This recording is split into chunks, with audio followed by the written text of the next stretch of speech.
Bonjour à tous et bienvenue aux vidéos de l'Écomarché de février 2026, une revue mensuelle de l'actualité dans le secteur des grains. Le rapport de l'OSDA sur l'offre et la demande des grains a été neutre pour le soya et le blé en raison du peu de variation par rapport aux offres et demandes aux États-Unis du mois passé et un peu plus haussier pour le maïs étant donné la baisse des stocks aux États-Unis causée par les excellentes demandes pour l'exportation. Le 20 février dernier, la Cour suprême des États-Unis a invalidé les droits de douane réciproques annoncés en avril dernier par le président Trump. La Cour suprême a déclaré que la loi utilisée pour justifier la hausse des tarifs ne permettait pas au président seul de le faire. En réponse, Donald Trump a annoncé une imposition de tarifs de 10% sur l'ensemble des pays, le tout basé sur une autre loi. Ces tarifs s'additionneraient à ceux déjà existants et seraient temporaires d'une durée maximale de 150 jours. Le 4 février, les présidents des États-Unis et de la Chine se sont entretenus lors d'un appel téléphonique. Xi Jinping a accepté d'augmenter sa cible d'achat de soya américain passant de 12 millions de tonnes à 20 millions de tonnes pour la présente saison. Le 20 février, la Maison-Blanche a annoncé que le président américain allait visiter son homologue chinois du 31 mars au 2 avril. Or, depuis, la Cour suprême a invalidé les tarifs réciproques américains et Pékin a demandé à Washington de retirer unilatéralement les tarifs contre son pays. Il n'est pas encore clair à l'heure actuelle si la Chine respectera sa parole sur ses cibles d'achat de 20 millions de tonnes de soya américain, alors que le Brésil bat une récolte record à un prix beaucoup plus abordable qu'aux États-Unis.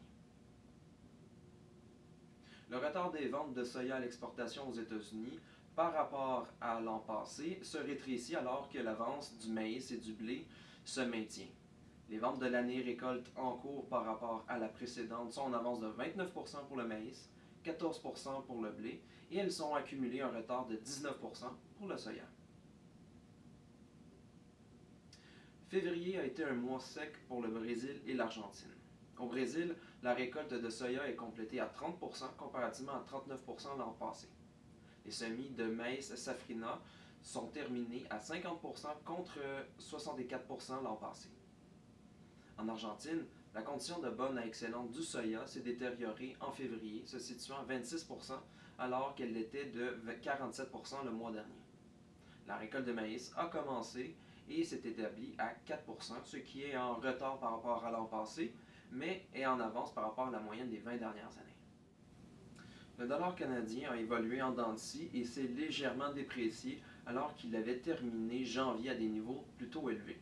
En fait, ce n'est pas tant que la devise canadienne s'était appréciée que c'est celle des États-Unis qui s'était dévaluée. Les investisseurs anticipent un affaiblissement de l'indépendance de la Fed face au pouvoir politique permettant de garantir une meilleure stabilité de l'économie. Les bases pour livraison immédiate se sont appréciées de 8 cents US le boisseau pour le maïs et se sont affaiblies de 12 cents US le boisseau pour le soya, s'établissant à respectivement 88 et moins 8 cents US le boisseau. Ce fut un aperçu du mois de février, j'espère que cela vous a plu. Si vous voulez lire notre texte complet, je vous invite à le consulter sur notre site internet au www.pgq.ca. Je donne rendez-vous dans un mois pour l'édition de mars.